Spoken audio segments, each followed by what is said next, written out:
Every writer must answer this question. Why are you writing? Bakit ka nagsusulat? Kung minsan, hindi naman motivation ang kailangan natin. Minsan, kailangan lang din nating alalahanin kung bakit nga ba natin ginagawa yung isang bagay. Or in writing, bakit nga ba tayo nagsusulat in the first place? Katulad ko na ang tagal ding natigil sa pagsusulat dahil last year pa yung huli kong sinulat yung Anuminous Affair. And ever since, hindi na ako ulit nakapagsulat dahil naging busy na ako sa pag-aaral ko. But pag sinusubukan kong makabalik, para bang wala akong motivation. As I've said, it's not enough to have motivation because motivation ay fleeting eh. Pwede ngayon motivated ka, kinabukasan hindi na. At isa yan sa karaniwang sakit ng writers na katulad ko, na magaling lang sa simula, pero kapag nasa kalagitnaan na or tatapusin na ang isang bagay o isang story, hindi na magawa. Guilty ka ba? Huwag ka mag-alala dahil ako rin ay guilty. Hi everyone! Welcome back to my YouTube channel. Na-miss nyo ba ang inyong favorite writers? You're probably watching this video because kailangan mo ng motivation sa pagsusulat. Pero bago tayo dumako dun sa mismong proseso ng pagsusulat, kailangan nyo munang masagot yung question na to. And I hope, pag natapos tong video na to, ay magawa nyo siyang masagot. Kung bakit nga ba ako nagsusulat. Nanonood ka at alam mo na ang dahilan kung bakit ka nagsusulat, I hope you still watch this video until the end. And meron akong gustong i-share sa inyo. Kasi alam naman natin na karamihan sa dahilan kung bakit nga ba nagsusulat ang isang writer. Valid naman to lahat. Maaari ang dahilan mo nagsusulat ka dahil gusto mo lang mag-express, dahil ikaw ay creative, you have a wide imagination, o kaya naman gusto mong magsulat dahil gusto mo ng validation, gusto mong or pangarap mong maging published author, makita yung mga akda mo sa national bookstores or maging isang physical book. Kung ambitious ka naman, yung gusto mong sumikat, gusto mong gumawa ng pangalan sa industriya ng pagsusulat, wala naman masama doon, no? Kanya-kanya kayong trip. Pero, I want to share something with you na matagal kong nireflekto at pinagnilay-nilayan. Alam niyo, nung nagsisimula akong magsulat, katulad nyo, naging ganyan din naman ako. Gusto kong magsulat dahil, malikot kasi imagination ko. And dun ko na-express yung creativity na yon na masaya palang magsulat kasi nakakalikha ka ng mga mundong hindi pang karaniwan, nasi-share mo yung joy sa ibang tao pag nababasa nila yung gawa mo. And gusto ko magsulat kasi pangarap kong maging published author na eventually nagkatotoo naman. Lahat ng yon, kung mapapansin nyo, puro siya nakafocus sa self. I believe yun yung goal ng bawat beginner writer. Yung makilala, yung maraming makabasa ng gawa mo. Wala namang masama doon. Yung iba nagsusulat lang talaga out of pure joy, walang pressure.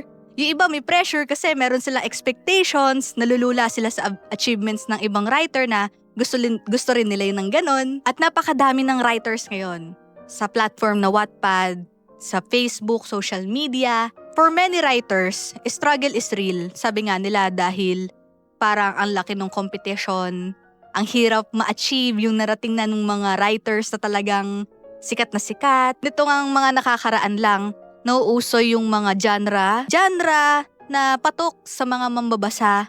Pero yung genre na yon, alam nating nagiging cliche at alam nating patok talaga siya kasi nag-e-evoke siya ng emotion sa isang tao. Mostly romance, mostly mga SPG, dahil yun yung gusto ng tao di ba? Entertainment, kilig, and hindi ko naman binabasag yung trip ng mga writers na gustong maging ganon. Pero yung video na to is encouragement para dun sa mga writers na katulad ko na hindi naman writers ng mga ganung genre. Kasi di lang naman romance ang genre, di ba? Napakadaming genre. And napakadaming kwentong pwede isulat bukod sa pag-ibig or bukod sa yung mga cliche na nababasa na natin ngayon. Bago ka magsulat, what if tanungin mo sa sarili mo na ito bang isusulat ko? Lumipas man ang mahabang panahon, ay magkakaroon ba siya ng significant value sa babasa nito? Like, it's not just about your desires to be fulfilled, na makilala ka, na sumikat ka. It's about making an impact to the readers na makakabasa ng gawa mo. Lagi ko sinasabi before na kapag beginner writer ka pa lang, sige, kahit anong isulat mo, kung ano yung trip mong isulat, kung ano yung kung saan ka interested, like, wala namang mali doon sa sinabi ko. Pero what if, ngayong nagsisimula ka pa lang, magkaroon ka na agad ng vision na kung anong gusto mong maging legacy ng mga magiging gawa mo. So, Sabi mo, Ate Demi, parang ang hirap naman yan. 'Di ba? Pag sinabing legacy, parang ang big word, 'di ba? Parang Jose Rizal levels, legasiya. Pero hindi, yun naman ang point ng pagsusulat. You're leaving a legacy behind. Kasi imagine mo pag namatay ka, yung mga gawa mo immortalize na yan. 'Di ba? Mababasa yan ng mga susunod na generation. So gusto ko lang kayong i-encourage na ngayon pa lang, beginner pa kayo or feeling nyo sobrang wala pa kayo alam sa pagsusulat, ay magkaroon na kagad kayo ng mindset na missional na pagsusulat. Missional writing. Iyan yung naging bago kong tagline sa aking page na Anak ni Rizal. Missional writing, words that inspire, stories that honor God. When I say missional or writing with a purpose, again, it's not about only fulfilling your desires to become rich, to become famous, to become a known author. When you say missional kasi, hingkol siya sa pagkakaroon ng concern sa mga babasa ng gawa mo. Like, ano yung magiging effect sa kanila nung story mo? Sila ba ay magkakaroon ng lessons? And you might think, that's really easy. Gumawa lang ako ng mga themes that easy good versus evil. But let's think deeper than that.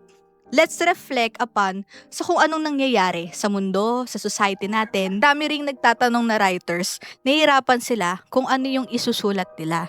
Na kung tutuusin, tumingin ka lang sa paligid mo, manood ka lang ng balita, makinig ka lang sa kapitbahay mong tsismosa, magkakaroon ka lagi ng idea kung ano bang dapat mong isulat. Kasi ang story, lagi yang merong problem.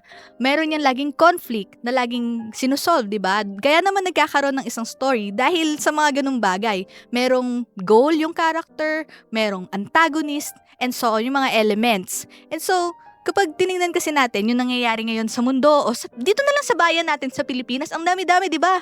Corruption. Yung mga moral problems na kinaharap ng bawat isa. And bilang isang mamamayan ng bansang to, ikaw, isang manunulat, akala mo wala kang kakayanan magkaroon ng impact sa society. I believe meron, lalo na ngayon.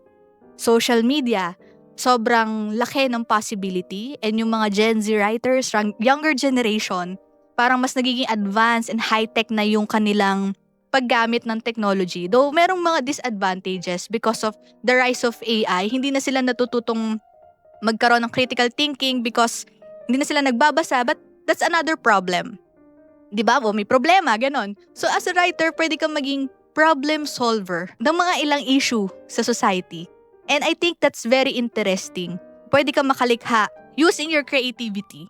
Think of a solution to the problem. But this is a caution. Since advocacy ko is to honor God and missional writing, leaving an impact, changing someone's life, hindi naman siya yung talagang sobrang laking responsibility. But there is power in our words, and lagi ko sinasabi, yung mga salita natin ay pwedeng maging weapon of destruction, di ba? Manira ka lang sa FB, mambash ka lang, pwede mong sirain yung mental health ng isang tao. But at the same time, words can heal, words can encourage, words can uplift someone. And sometimes, baka yung mga salita mo through your stories can save someone's life. Diba? Hindi natin masabi. Paano nga ba magkaroon ng missional writing life mindset? So first, nabanggit ko nga, think of your writing, even though you're still aspiring or beginner sa pagsusulat, as something greater than yourself. Kumbaga, yung goals mo ay hindi lang para sa sarili mo na kumita ng pera, maging sikat, kundi yung purpose. Find your purpose. Second, kung wala kang maisulat, nahihirapan ka magsulat dahil di mo alam kung anong plot, etc. Look for problems na kinaharap ng bansa natin, mga issues ng lipunan na kailangan ng solusyon. And find solutions for that. Use your creativity to solve that problem. Or, hindi naman kailangan laging masosolve. Pwede kang gumawa ng story na tinatalakay lang, nagkakaroon ng awareness yung mga tao. And fourth, do it for the glory of God. Sabihin mo bigla, hala, Ate Debbie, ba't nagkaroon ng honor God bigla, di ba? Parang umatras ka. Alam niyo, masasabi ko lang is, yun nga, sa dami ng problema sa mundo, it's because talagang laganap na yung kasamaan eh.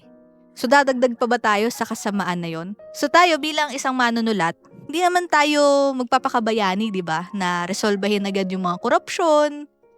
Pero may kakayanan tayong magkaroon ng impact sa mga tao. Ma-inspire sila na maging mabuting tao. And I believe, si God yung solusyon eh. Ang dami na kasi ngayong ang layo-layo sa Diyos. So paano ba natin ma-honor si God sa pagsusulat natin?